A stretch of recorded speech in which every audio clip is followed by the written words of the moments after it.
그다음 이 밑에는 그 다음에 이게 대표적인 이제 이 소전입니다. 이게 아까 얘기했듯이 요거는.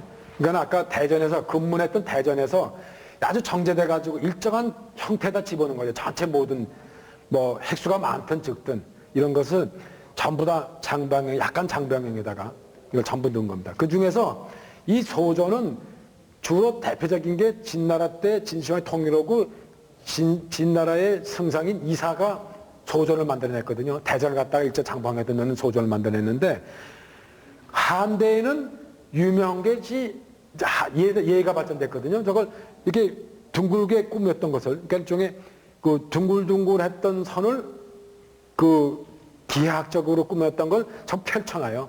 펼쳐놔서 일종의 이렇게 벌려놓죠. 저렇게. 그죠? 꾸몄다가 벌려놓거든요.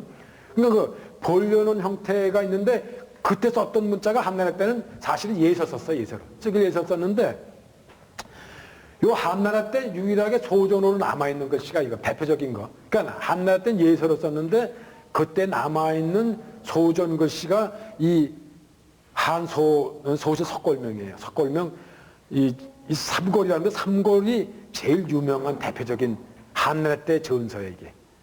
그래서 이거를 한번 제가 임을 해본 거예요. 그것도 이제 색깔로 임한 거는 조금 그 먹으로 하는 것보다 좀 눈에 보기가 조금 그 컬러풀하면 조금 보기 훨씬 좋잖아요. 지금 우리 특히 젊은 학생들한테는 먹으로만 쓰면 안 볼 거 아니에요. 그래서 좀 컬러 써는 거죠.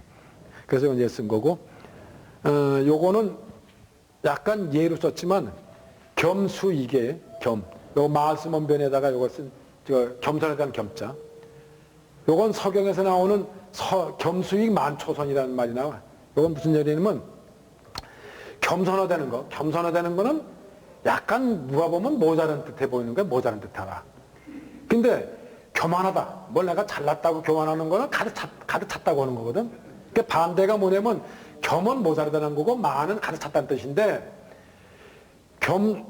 이 입자가, 더할 입자가 뭐냐면 요 그릇이거든. 그릇. 요거 모양이 이게 물 받는 그릇이야. 요 밑에는.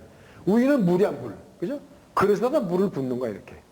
그러니까는 그릇이 비어있을 때나 그 안에 담아질 수 있는 거지, 그릇이 꽉 차면은 흐르지. 이렇게. 넘쳐 흐르니까 손해를 보는 거예요. 그러니까는 무슨 얘기냐면, 겸이라는 거는 모자라는 뜻인데, 항상 세워줄 수 있는 공간이 있지, 내가. 들어갈 수 있는 공간이 있으니까 뭐가 이익이 와.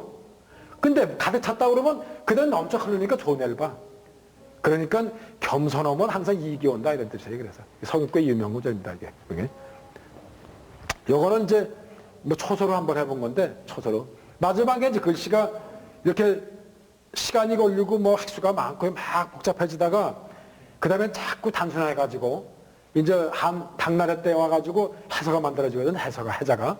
그래서 해자가 이제 완전히 좀 한자에서는 모든 문서의 기본이 됩니다, 이제.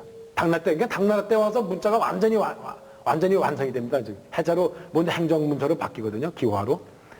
그러면서 그 다음에는 이제 초서까지 가는데, 초서는 한 획이 여러 획을 병행하니까 무슨 얘기냐면, 하나 딱 그어놓고 물숫자도 되고 말씀어도 되고 두인변도 되고 여러 가지 되니까 문장을 아는 사람만이 글자를 알아보게 돼 있어요.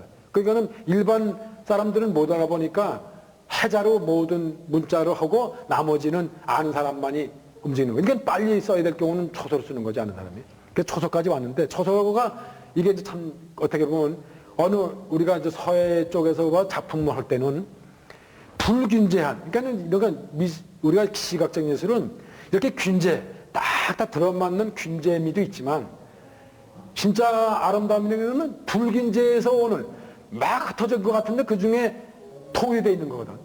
그 중에서 어떤 것을 통일되어 있는 맛, 어떤 공간 배치도 불균제한 데서 나오는 그런 공간 배치가 참 아름다움이 되거든. 그래서 마지막에 사실 서예의 마지막 예술은 사실은 초서 예술이야. 초서가 마지막 예술에 가까워. 요거는 새조자, 가 노래 가자예요. 새가 노래 부르고 꽃이 춤을 춘다, 이렇게 뜻이에요. 요것도 예서로, 이건 완전히 한나라 한목간서체로 쓴 거예요. 그러니까는 조금 이렇게 흐름이 예서가 나가지만, 예서가 하나를 딱 끝나서 딱딱 끝나는 게 아니고 좀 나가다가도 다음 연결할 때 이렇게 나간 흔적들, 약간 행서, 어떤 흐름이, 움직이는 맛, 예서가 안 움직이면 부동의 의미가 예서에 많은데, 한목간은 아까 말씀드린 조금씩 이렇게 움직이는 동적인 맛이다가 예서네. 그래서 그게 한목간이 아주 특징이에요. 그래서 붓의 흐름이, 이제 율동감이 들어가 있는 예서지. 그래서 조금 그런 서체로 요건 맹작구를 뽑아 쓴 거죠. 도제 2. 길은 먼 데 있는 게 아니라 가까운 데 있다 이 말이에요. 자꾸 사람들은 뭘 어디 가려면 먼 거부터 말해.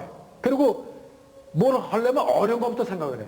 어려운 건 쉬운 데부터 있고 먼 거는 가까운 데부터 해야 된다 이런 얘기죠. 그래서 지금 되게 참 좋은 구절에 속합니다.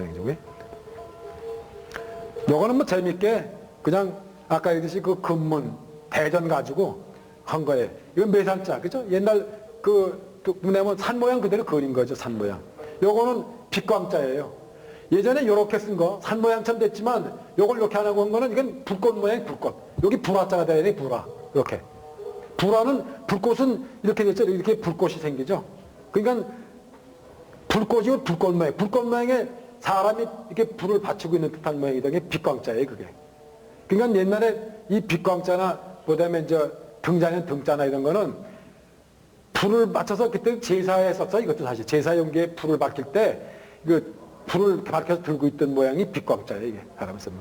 그냥 산광 징이지 징, 맑을 징자 징. 이게 물이 흘러잖아요. 물 숫자가 가운데 물이 흐르면서 흐르는 모양이 양쪽에 뭐 조그맣게 양쪽 물 가에 이렇게 떨어지는 그 모양을 해서 이게 물 숫자, 그 증, 오를 등자, 이거 아까 나왔었죠. 그래서 산광, 징, 아심, 그죠? 산의 빛이 내 마음을 맑게 한다. 이런 얘기죠.